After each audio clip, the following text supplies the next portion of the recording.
that you enjoyed and said, I would love to do what they do? The same answer everyone always gives, you know, Peanuts, Calvin and Hobbes. Calvin and Hobbes. Kathy. Luann. Kathy, Luann. Hey, Only high and lowest. Lockhorns. The old Lockhorns. Lockhorns. Oh man, what a description of the American condition. I love Arlo and Janice. I have to admit that out loud at some point. I love it. When you look into it, Silent Happiness is really nothing more than Blondie with swear words. Yeah, and less sandwiches. Well, Fewer sandwiches, Joe. Fewer sandwiches. Fewer. smaller.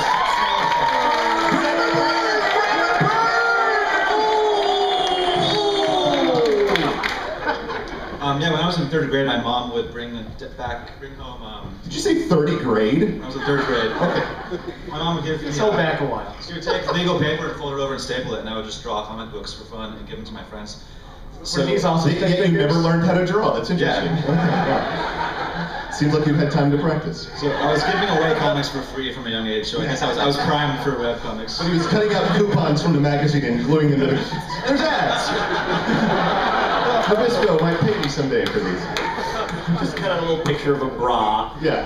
That's why I cut those out. Harper's Bazaar, baby. They'd show a boob like once a year, and I'd hold on to that magazine for a long time. Okay, so... yeah. Is there such a thing as a self-burn? I think so. I think that was a sad burn. Okay. Oh, one boob. Really? They only showed one boob? It's a shame there's not two makes it porn, I think. I'm serious. It's a shame there's not like a place, like a computer place that you could go and see zillions of them. There wasn't when I was like 9. They didn't have that back then. We take these boobs for granted, is what I'm saying. If it's one, We take these boobs for granted. We used to have to hoard Harper's Bazaar ads. Okay, so I wanted to be a cartoonist probably from the time I was 5, and I took this strange arc of wanting that, making my own comics, stapling things, Xeroxing them, giving them to friends, then to learning that it was impossible to be a professional cartoonist, and completely giving up on that dream for like 5 or 6 years. Quitter.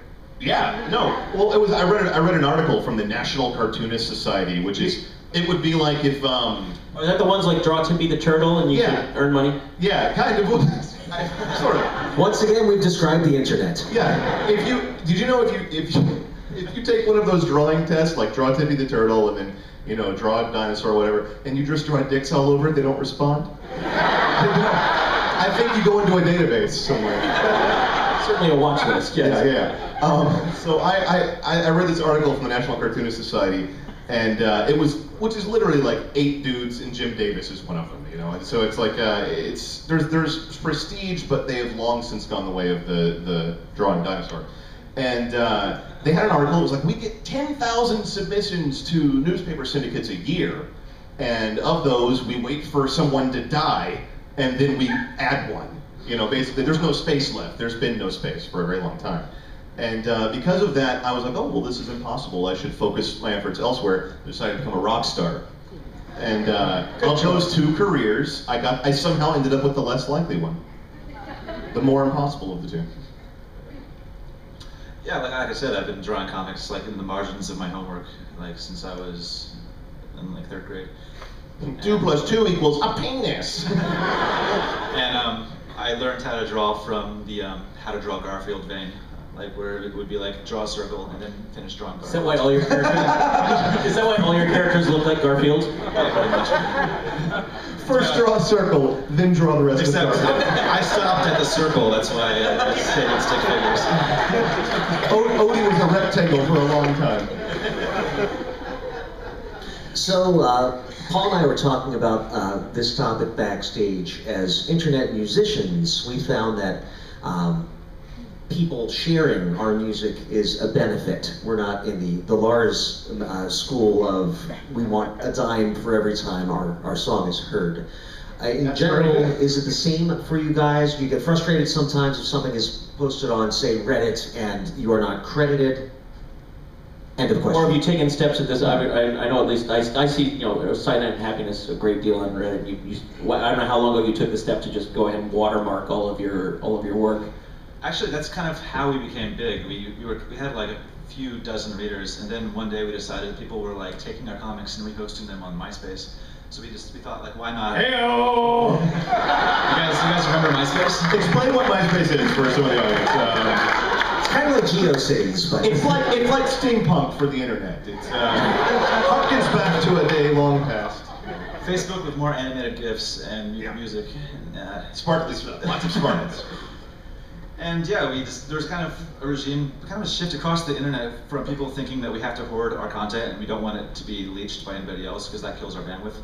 And then something happened in like 2005-ish where bandwidth became kind of cheap. Essentially free. Essentially free, Yeah. so it became a good idea to let people leech your images as long as like your title was on there and your URL and stuff. And we put a little thing that said, copy this to your MySpace by clicking here. And like that's how we started to become big. Yeah, the only kind of stealing I don't like is where they like take your entire website, take all the like ads off, and then put on their website with their ads. That is not nice. That's not nice at all. and then That's called slurping, which is the least respectable term. It is. That form of stealing is called slurping, which is like, you're slurping me! You can't take that Oh seriously. no, it's like being an online cover band for webcomics, I think. No? Okay, No. fine. Yeah. Self bad joke burn, please. I do have a question though. How much do you handle your own web stuff? Setup and forums. The back end. Do you have people? Who of you have people and who of you do not? How much time do you spend on the back end at this point versus the actual comic creation? Early on, it was essentially a full-time job just to keep forums and comments and various social networks moving and running and replying when you're trying to build an audience. As you get a little bit more established, people tend to step in and help and prove they're reputable and then take some of those things over for you. So like I deleted my forum probably 6 months ago, but when it was still really active, I had readers moderating it and managing it. I think you guys kind of have a ancillary staff of explosives too, don't you? Well, there's 4 of us who do the comic, and one of us happens to be a huge nerd, Matt, and he handles all of the tech stuff, so it worked out nicely. Yeah, none of me happens to be a huge tech nerd, so. You do all of your own No, backbreaking labor. no, I said none of me happens to be a huge tech nerd. Does anyone Listen. who wants to interpret that for me? I don't understand. Well, it means I have to farm out every once in a while. Some very nice person says, hey, I know how to put websites together, and he'll do the hard work, and then I'll manage the small little bits at the end. I had readers step up and say, your site seems to be going down a lot. We will give you a free box of your own. So I ended up with Box of urine? What? Box of urine. Free box of urine, as we know we should be avoiding. Yes. The end times are coming. Come on! Do it. You can do it! Wait, shut up, I'll get it. Box of Urine is my Black Eyed Peas cover band. Okay! We also would have accepted your Ozzy in San Antonio cover band. I would not have accepted that. No! So, Bill Watterson was mentioned, I think Gary Larson as well. Something we like to do on Paul and Storm, talk about some stuff for 5 to 10 minutes on average, are battles. Hypothetical battles. In which we give you the contestants in the field of battle, and then we decide who would be the victor. And why? So we are pitting Gary Larson against Bill Watterson. You can clap for that. This is both no contest. Both fine Well, gentlemen, but The field of battle is design of an airplane, a set of airplane emergency instructions. yeah, shit just got real, right?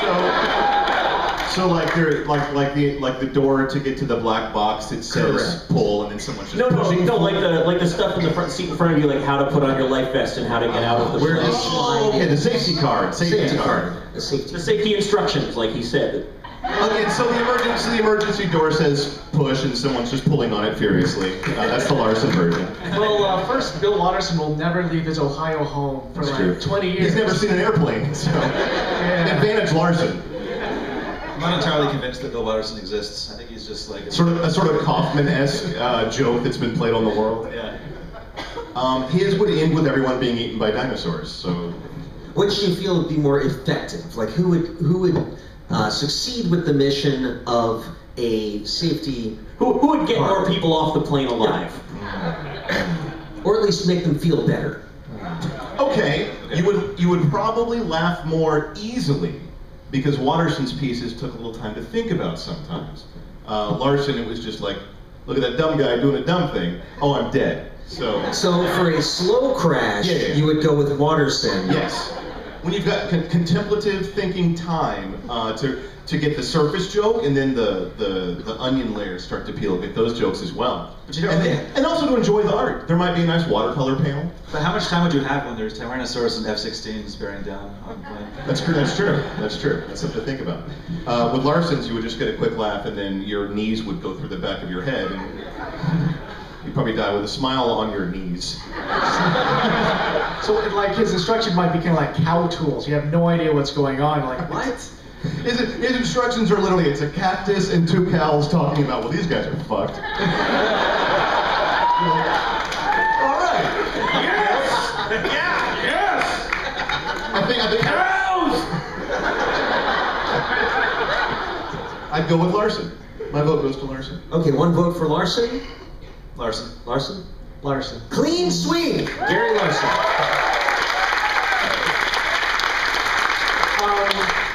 Just to get in plugs for other things, what besides the present company accepted, what other webcomics are out there that you read on a regular